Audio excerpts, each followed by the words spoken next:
days ago, we got reports that Paz was still alive. She's being held for interrogation at a camp on the southern tip of Cuba. If she's still alive, we need her on our side. Bienvenue dans Game Over, votre rendez-vous jeu vidéo hebdomadaire. Au moment où je poste ce contenu, ça fait déjà 10 ans que Metal Gear Solid 5 Ground Zeroes est sorti. Le moins qu'on puisse dire, c'est qu'à l'époque, l'excitation des joueurs était à son comble. Prologue de The Phantom Pain, qui finalement arrivait un an plus tard en 2015, cette petite friandise à destination des fans de la saga permettait de goûter au nouveau gameplay d'une série dont aucun épisode canonique n'était sorti depuis 4 ans et un certain Peace Walker qui était resté enfermé sur PSP. En 2001, si la démo du tanker du très attendu Metal Gear Solid 2 était gratuite, les choses avaient énormément changé. Hideo Kojima était devenu une superstar, 2 générations de consoles avaient débarqué, amenant leur lot de DLC, de Season Pass payants, ainsi qu'une impressionnante hausse des coûts de production. En pleine mode des jeux épisodiques, qui finalement est resté assez marginal, Ground Zeroes sortait sur PS360, One PS4 et PC, pour commencer à faire rentrer un peu d'oseille dans les caisses, durant un développement à rallonge, qui devait certainement exaspérer l'éditeur, alors en pleine transition dans son modèle économique. Avant de retravailler ma review de Metal Gear Solid, sorti il y a plus de 10 ans sur YouTube, je vous propose un petit retour sur la mission Ground Zeroes, afin de voir ce qu'il en reste aujourd'hui.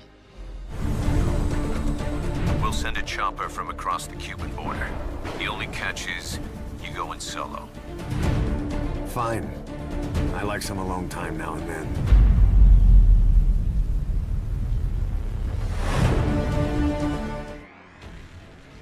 Suite directe de Peace Walker, qui était lui-même la suite de Metal Gear Solid 3 Snake Eater, le premier jeu dans la chronologie de la saga.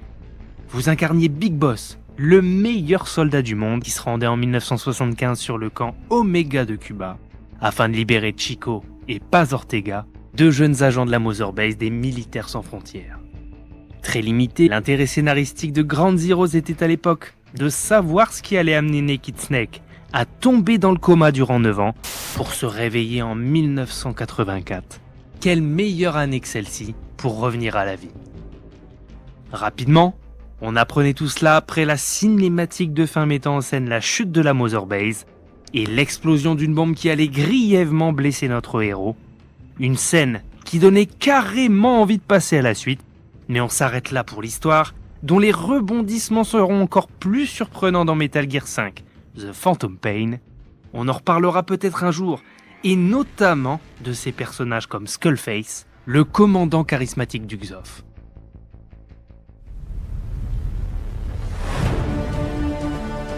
Enter the compound from the south cliff. Secure Chico and Paz, then report back from the rendezvous point. Si l'on peut terminer la mission principale en 10 minutes montre en main, ne croyez pas que l'opération va se dérouler si facilement la première fois, on y reviendra dans la partie gameplay. Libérer Chico et Paz est la mission principale, liée à l'existence scénaristique de ce prologue, mais quoi qu'il en soit, Kojima Productions a préparé aux joueurs un terrain de jeu suffisamment grand pour y agencer quelques missions supplémentaires à faire et à refaire pour gonfler la durée de vie du jeu, à la base séparée en 2 exclus PlayStation et Xbox. Les 2 missions annexes intitulées Déjà vu et jamais vu sont désormais réunies. L'une est une véritable séquence fanservice où il faudra recréer des moments iconiques du tout premier Metal Gear Solid.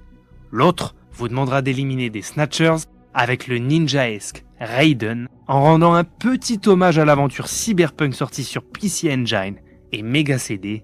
Si d'autres missions sont un peu moins recherchées en demandant de récupérer quelques documents, celle faisant office de récréation, où il faut protéger et sauver un agent infiltré, est un véritable défouloir, conclu par la preuve d'une certaine mégalomanie du créateur de la franchise. Non seulement son nom est partout dans et autour du jeu, mais il s'y est lui-même inclus, ce qui fera forcément sourire les joueurs.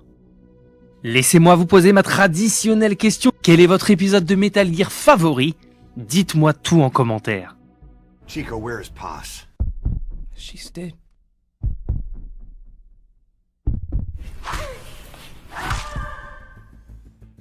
Totalement dans l'air du temps et impossible à prendre en défaut, le gameplay de Ground Zeroes était et reste encore en 2024 un véritable modèle du genre. À l'époque, les équipes de Kojima Productions avaient parfaitement digéré tout ce qui se faisait de mieux en termes de jeux d'action à la troisième personne. Codec qui passe au second plan, profite de certaines cassettes à récupérer pour les plus hardcore, exploration plus valorisée, possibilité d'utiliser des véhicules, des éléments de défense de la base et exfiltration des otages via hélico, ce Metal Gear proposait des changements radicaux. Pour la première fois, on avait enfin un MGS hyper souple et agréable à prendre en main. Dès les premières minutes, le joueur prenait un pied fou à découvrir toutes les nouvelles aptitudes de Big Boss, si bien que se concentrer sur l'objectif principal passait au second plan lors du lancement de la mission. Infiltration, course, roulade, saut pour se jeter par terre et ramper, tirer en étant allongé au sol, on avait enfin l'opportunité de diriger un super soldat de manière fluide, comme si c'était une seconde nature. Le plus incroyable encore, c'est que Ground Zeroes ne montrait seulement qu'un petit aperçu des possibilités offertes par The Phantom Pain qui allait sortir 1 an plus tard. Même les débutants dans la saga n'étaient pas laissés de côté avec l'ajout d'une visée réflexe pour ralentir le temps en cas d'alerte, pour donner une deuxième chance aux joueurs. Tower, this is Morpho 1. Do you copy? Can't get through. The link seems fine, but...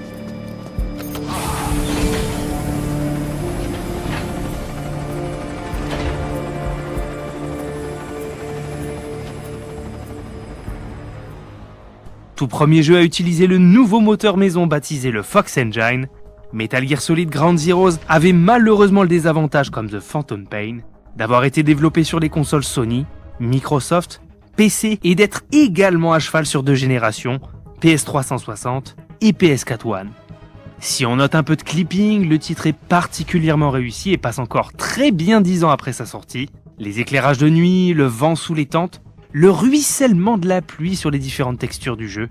Quelle réussite! Ajoutez à cela une réalisation en plan séquence avec caméra à l'épaule, totalement inédite à l'époque dans le jeu vidéo et qui a fait des émules depuis. Ground Zeroes plaçait la barre plutôt haut et faisait saliver pour la suite des aventures de Big Boss. Un Big Boss qui pour la première fois n'était plus incarné par l'irréductible David Hayter mais par Kiefer Sutherland qui faisait plutôt le job pour ce Snake totalement iconisé lors d'une arrivée au camp Omega énorme. Inspection was nothing but a smokescreen. I heard explosions, then... They played us like a damn fiddle! Give it back! This isn't right, that was ours! We built it, damn it! Un peu comme au poker, de nombreux joueurs et moi-même avions payé pour voir à l'époque de la sortie du jeu.